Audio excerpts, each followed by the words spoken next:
আমরা কি করি, ওই যেভাবে মহিষ রাখালের মানা করা সত্ত্বেও, বারবার ঘেরা সত্ত্বেও, তাদেরকে মানে তাকে ওঠানো সত্ত্বেও, যখন বারবার, যেহেতু সে মহিষের চরিত্র আছে, পানিতে ডুব দিবে আর তাকে জোকে বা পোকামাকড়ে কামড়াবে, তার কোনো চেতনা থাকে না, অবুঝ প্রাণী।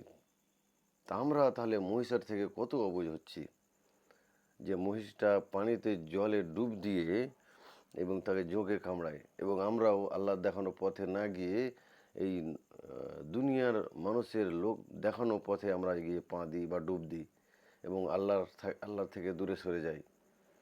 যেভাবে মহিষটা তৃণভূমি থেকে দূরে সরে যাচ্ছে, সেভাবে আমরাও আল্লাহর দেখানো পথ থেকে আমরা দূরে সরে যাচ্ছি। তো আমাদের আর মহিষের মধ্যে পার্থক্য কোথায়?